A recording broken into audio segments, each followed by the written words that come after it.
નમસ્કાર. આજના આ ખાસ વિશ્લેષણમાં ખૂબ ખૂબ સ્વાગત છે.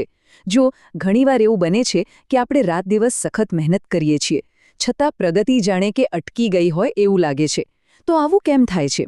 પરંપરાગત માન્યતાઓ અને કેટલાક પ્રાચીન સ્ત્રોતો પર આધારિત આજના આ સત્રમાં આપણે એ સમજવાનો પ્રયાસ કરીશું કે શું આપણી રોજિંદી નાની નાની આદતો અજાણતા જ નકારાત્મક ઉર્જાને આમંત્રણ આપી રહી છે? શું આ જ આદતો આપણી સમૃદ્ધિના માર્ગને રોકી રહી છે?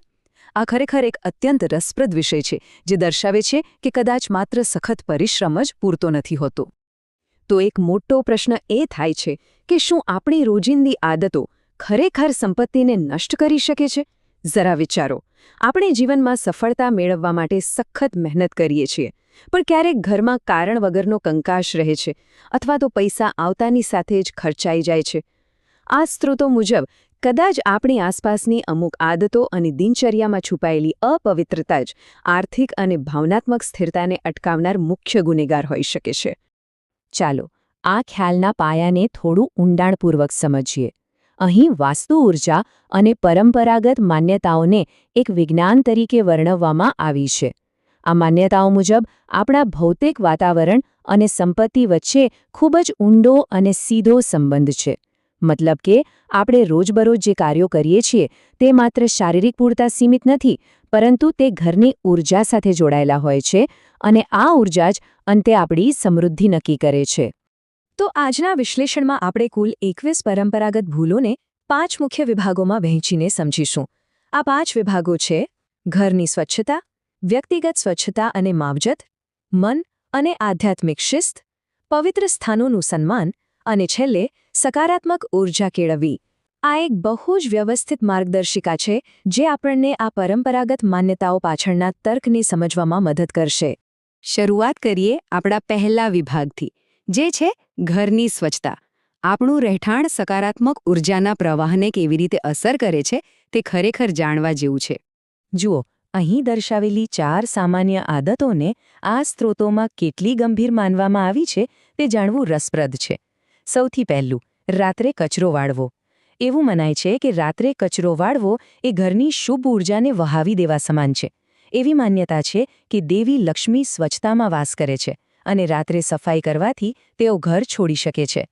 એવી જ રીતે કરોળિયાના જાળા અને બિનજરૂરી કચરો ઘરમાં ભેગો કરવો એ આળસ અને આર્થિક અડચણને દર્શાવે છે. અને હા, તૂટેલા ચંપલ કે પગરખાં તેને ઘરમાં રાખવાથી વ્યવસ્થા ખોરવાય છે અને નકારાત્મક ઊર્જા તેમજ થાકને સીધું આમંત્રણ મળે છે. હવે આગળ વધીએ આપણા બીજા વિભાગ તરફ, વ્યક્તિગત સ્વચ્છતા અને માવજત. અહીં આપણે જોઈશું કે આપણા શારીરિક વર્તન અને આદતો આધ્યાત્મિક સ્થિરતાને કેવી રીતે અસર કરી શકે છે. આ મુદ્દો બહુ જ સુંદર રીતે દર્શાવે છે કે આપણે જ્યાં આરામ કરીએ છીએ તે જગ્યાનું મહત્વ કેટલું મોટું છે. વિચારો કે આખા દિવસના થાક પછી એક ગંદા અને અસ્તવ્યસ્ત પલંગ પર સૂવાથી કેવું લાગે. માન્યતાઓ મુજબ આવી જગ્યાએ આરામ કરવાથી મનમાં બેચેની અને ડર જન્મે છે, જે છેવટે આળસ અને દરિદ્રતા તરફ દોરી જાય છે. બીજી તરફ જ્યારે આપણે સ્વચ્છ પથારી પર સૂઈએ છીએ ત્યારે શરીર અને આત્મા બંનેને ખરો આરામ મળે છે અને સવારની શરૂઆત એકદમ તાજગી અને સકારાત્મક ઊર્જા સાથે થાય છે. આપણી એવી કેટલીક રોજિંદી આદતો હોય છે જેના પર સામાન્ય રીતે કોઈનું ધ્યાન જ જતું નથી.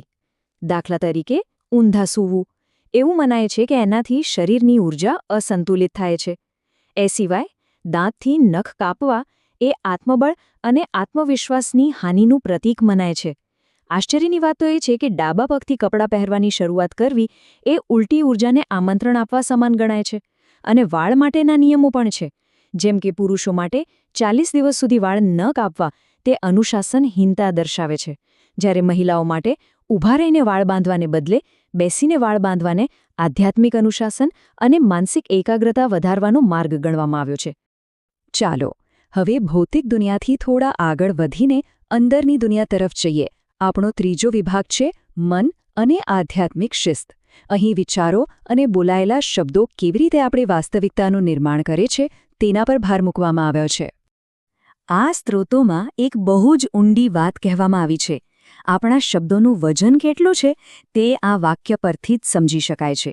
ખોટી કસમ ખાવી કે ખોટા સમ ખાવા એ માત્ર કોઈ સામાજિક ભૂલ નથી, પરંતુ તે આત્માનું અપમાન છે. તે એક ગંભીર આધ્યાત્મિક અપરાધ છે જે જીવનની ઊર્જાને નબળી પાડીને ભાગ્યનો સાથ છોડાવી દે છે. ખરેખર આ વિચાર બહુ જ ઊંડી અસર છોડી જાય તેવો છે. એટલું જ નહીં, નકારાત્મક લાગણીઓ જેવી કે વાસના અને ક્રોધને અત્યંત વિનાશક બળો તરીકે ઓળખવામાં આવ્યા છે. જ્યારે મન આ લાગણીઓથી ઘેરાયેલું હોય ત્યારે આપણી ઊર્જા સંપૂર્ણપણે અસંતુલિત થઈ જાય છે. તે આપણી સાચા નિર્ણયો લેવાની શક્તિને ખતમ કરે છે, સંબંધો બગાડે છે અને અંતે સ્વાસ્થ્ય તેમજ આર્થિક નુકસાન તરફ ધકેલી દે છે. એટલે જ સંયમ અને ધ્યાન દ્વારા આના પર કાબૂ મેળવવો અત્યંત આવશ્યક મનાય છે. એક અન્ય બહુ જ મહત્વનો સમય છે અને તે છે સંધ્યાકાળ. દિવસ અને રાત મળતા હોય તે સંધ્યાના સમયે સૂવું આ પરંપરાઓમાં ખૂબ જ અશુભ માનવામાં આવે છે. માન્યતા મુજબ આ સમય દિવ્ય તરંગો અને સકારાત્મક ઊર્જાનો હોય છે. જો કોઈ વ્યક્તિ આ સમયે સૂઈ રહે છે તો તે આ દિવ્ય આવર્તનોથી કપાઈ જાય છે અને તેના જીવનમાં આળસ અને અજ્ઞાનતા ઘર કરી જાય છે. આ સમય તો માત્ર પ્રાર્થના અને આત્મચિંતન માટે જ છે. આપણો ચોથો વિભાગ પર્યાવરણ અને સ્થાનોની જાગૃતિ પર કેન્દ્રિત છે, જે છે પવિત્ર સ્થાનોનું સન્માન. અમુક ચોક્કસ સ્થળોનું અપમાન કરવાથી કેવી ગંભીર નકારાત્મક અસરો થઈ શકે છે તે આપણે અહીં જોઈશું. અહીં કેટલાક ચોક્કસ અવકાશી અને ભૌગોલિક નિયમો દર્શાવવામાં આવ્યા છે. દાખલા તરીકે, સ્મશાનમાં જોરથી હસવું એ આત્માઓ અને પ્રકૃતિની ગંભીરતાનું મોટું અપમાન છે. તેવી જ રીતે ઝાડ નીચે પેશાબ કરવાથી પ્રકૃતિની શક્તિઓનું અપમાન થાય છે. આ ઉપરાંત બાથરૂમમાં જ્યાં નહાવાની જગ્યા છે ત્યાં પેશાબ કરવો તે પવિત્રતાનો ભંગ કરે છે, કારણ કે તે જગ્યા શુદ્ધિ માટે છે. અને સૌથી અગત્યની વાત, રસોડું, જે આપણા ભોજન અને સ્વાસ્થ્યનો મુખ્ય સ્ત્રોત છે, તેની આસપાસ અશુદ્ધતા ફેલાવી એ સીધી રીતે આર્થિક તંગી અને બીમારીઓને આમંત્રણ આપવા સમાન ગણાય છે. તો હવે આપણે આપણા છેલ્લા અને પાંચમા વિભાગ પર આવી ગયા છીએ, સકારાત્મક ઊર્જા કેળવવી. આ એવા કેટલાક રોજિંદા કાર્યો છે જે ઘરમાં આધ્યાત્મિક પ્રકાશને જાળવી રાખે છે અથવા તો તેનો અજાણતા નાશ કરે છે. દીવો પ્રગટાવવા અને તેને ઓલવવાની રીત પાછળ એક ખૂબ જ સૂક્ષ્મ પણ શક્તિશાળી માન્યતા રહેલી છે.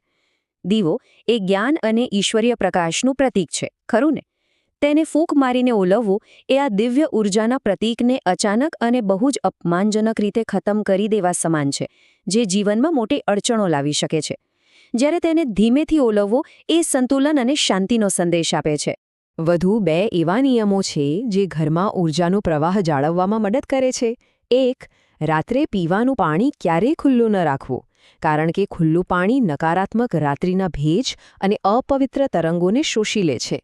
બીજું, ઘરમાં નિયમિત પૂજાપાઠ ન કરવાથી ઘરનું રક્ષણાત્મક આધ્યાત્મિક કવચ સાવ નબળું પડી જાય છે. નિયમિત પૂજા એ આખા પરિવારને એકતા અને સકારાત્મકતામાં બાંધી રાખે છે. જો આ બધા જ સ્ત્રોતોનો કોઈ એક મુખ્ય સારાંશ કાઢવો હોય તો તે આ 15મા મુદ્દામાં છુપાયેલો છે. ગરીબી કે આર્થિક તંગી એ માત્ર પૈસાના અભાવના કારણે જ નથી આવતી. આ પરંપરાગત માન્યતાઓ એકદમ સ્પષ્ટ કરે છે કે નાણાકીય અછત એ સીધી રીતે સ્વચ્છતા, શિસ્ત અને આંતરિક સકારાત્મકતાની ગેરહાજરી સાથે જોડાયેલી છે. મતલબ કે ઊર્જાનું અસંતુલન જ વાસ્તવિક ગરીબીનું મૂળ કારણ છે. તો જેમ આપણે આજે જોયું કે કેટલીક સાવ નાની અને સાધારણ લાગતી આદતો પણ કેટલી ઊંડી આધ્યાત્મિક અને આર્થિક અસરો છોડી શકે છે. હવે સવાલ એ છે કે આ માહિતીનો આપણે કેવી રીતે ઉપયોગ કરી શકીએ. પોતાની દિનચર્યા પર નજર નાખીને વિચારવા જેવું છે કે સકારાત્મક ઊર્જાનો માર્ગ ખોળવા માટે આજે કઈ નાની આદત બદલી શકાય. આજના વિશ્લેષણમાં બસ આટલું જ. આ માહિતી પર વિચાર જરૂર કરજો. ફરી મળીશું.